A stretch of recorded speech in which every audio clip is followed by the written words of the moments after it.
ઉનાળાની ગરમીમાં શાક રોટલી બનાવવાની ઈચ્છા ન થાય અને કંઈક હલકું ફૂલકું ખાવાનું મન થાય તો આજે આપણે ટોમેટો પૌવા બનાવવાના છીએ। આ પૌવા બનાવવા પણ સહેલા છે અને ટેસ્ટમાં પણ ખૂબ જ સરસ છે। તો એના માટે એક પેનમાં 2 ચમચી જેટલું તેલ લઈ લેવાનું।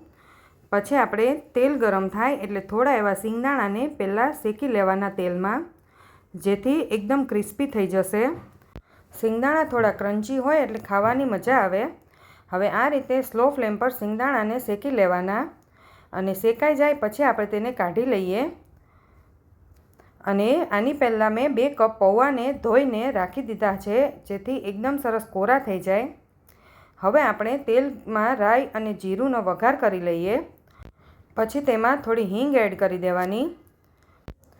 હિંગ એડ કર્યા પછી આપણે તેમાં થોડી એવી હળદર એડ કરી દઈએ। હળદર તેલમાં એડ કરવાથી તેનો જે કાચો ટેસ્ટ હોય એ પણ જતો રહેશે અને પૌવાનો કલર પણ ખૂબ જ સરસ આવશે। પછી તેમાં 2 લીલા મરચાં એડ કરી દઈએ।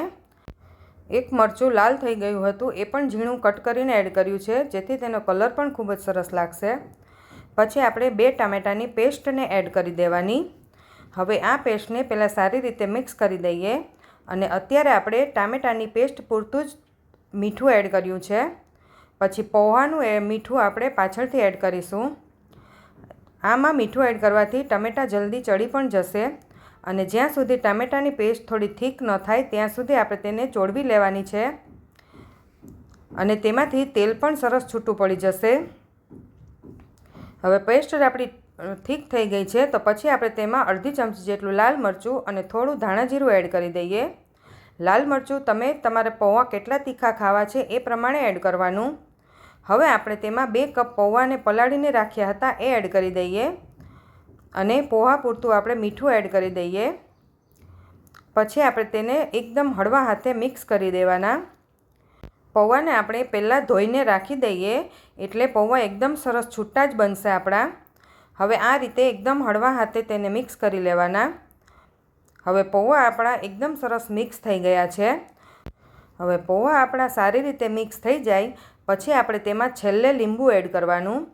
હવે અહીંયા નાનું લીંબુ છે એટલે મેં આખું એડ કર્યું છે। તમે મોટું લીંબુ હોય તો અડધો લીંબુનો રસ પણ એડ કરી શકો છો અને જો તમને થોડું ગળ્યું પસંદ હોય તો તમે થોડી ખાંડ પણ એડ કરી શકો છો। પછી ઉપરથી આપણે તળેલા સિંગદાણા અને થોડા લીલા ધાણા એડ કરી દઈએ અને સારી રીતે મિક્સ કરી દઈએ। તો હવે આપણે તેને પ્લેટમાં લઈ લઈએ। તમે જોઈ શકો છો કે પૌવા આપણા એકદમ સરસ છૂટા છૂટા બન્યા છે। તો ઉપરથી આપણે થોડા સિંગદાણા, થોડી સેવ અને લીલા ધાણા એડ કરી દઈએ। તમે આમાં દાડમ પણ એડ કરી શકો છો। આ પૌવા એકદમ હલકું ફૂલકું ખાવાનું મન થાય ત્યારે તમે બનાવીને ખાઈ શકો છો। તો તમે પણ ઘરે જરૂરથી ટ્રાય કરજો।